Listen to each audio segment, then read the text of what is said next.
ഇന്ന് ജൂലൈ 30 അന്താരാഷ്ട്ര സൗഹൃദ ദിനം. സൗഹൃദങ്ങൾക്ക് ജീവിതത്തിൽ വലിയ പ്രാധാന്യമാണുള്ളത്. ജീവിതത്തിൽ നമ്മെ സ്വാധീനിക്കുന്നതും സന്തോഷത്തിലും ദുഃഖത്തിലും കൂടെ നിൽക്കുന്നതുമായ സൗഹൃദങ്ങൾ നിരവധിയാണ്.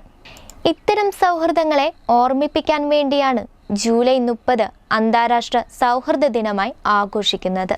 ഇനി എന്താണ് ഇതിൻ്റെ ചരിത്രമെന്ന് നോക്കിയാലോ. 1958 പരാഗ്വേയിലെ ഹാൾമാർക്ക് കാർഡുകളുടെ ഉടമയായ ജോസ് ആളാണ് ഫ്രണ്ട്ഷിപ്പ് ഡേ എന്ന ആശയം ആദ്യമായി മുന്നോട്ട് വെച്ചത്.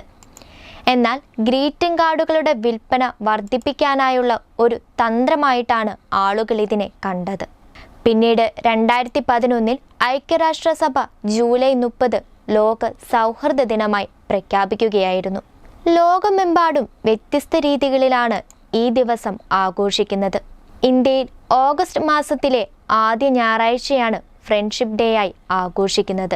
1990കളുടെ തുടക്കത്തോടെ ബോളിവുഡ് സിനിമകളുടെ സ്വാധീനത്താലാണ് ഫ്രണ്ട്ഷിപ്പ് ഡേക്ക് കൂടുതൽ പ്രാധാന്യം ലഭിച്ചു തുടങ്ങുന്നത്.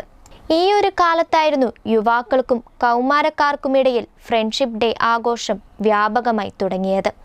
ഫ്രണ്ട്ഷിപ്പ് ബാൻഡ് കയ്യിൽ കെട്ടുന്നതും സൗഹൃദ സന്ദേശങ്ങൾ എഴുതിയ ടീഷർട്ടുകൾ ധരിക്കുന്നതും ഈ ദിവസത്തിൻ്റെ ഒരു പ്രത്യേകതയാണ്.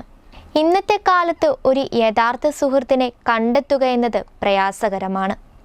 അങ്ങനെ സാധിച്ചാൽ ജീവിതം സന്തോഷമുള്ളതാവും. കാരണം എല്ലാവർക്കും എല്ലായ്പ്പോഴും നല്ല സുഹൃത്തുക്കളെ ആവശ്യമുണ്ട്. സുഹൃത്തുക്കൾ തമ്മിൽ ആത്മാർത്ഥ സൗഹൃദം ഇല്ലെങ്കിൽ ഒരു ബന്ധത്തിനും ദീർഘകാലം നിലനിൽക്കാനാവില്ല എന്നതാണ് യാഥാർത്ഥ്യം. തിമിർത്ത് പെയ്യുന്ന മഴയ്ക്കൊപ്പം തകർപ്പൻ ലാഭത്തിന്റെ പെരുമഴയുമായി മൈജി ലാഭമഴ. വാഷിംഗ് മെഷീനുകൾക്ക് വമ്പൻ ഓഫറുകൾ. ഡിജിറ്റൽ ഗാഡ്ജറ്റുകൾക്കും ഹോം ആൻഡ് കിച്ചൺ അപ്ലയൻസസുകൾക്കും അമ്പരപ്പിക്കുന്ന വിലക്കുറവ്. MyG future crystal plaza building, Kannur, Kozhikode road, Thana, Kannur.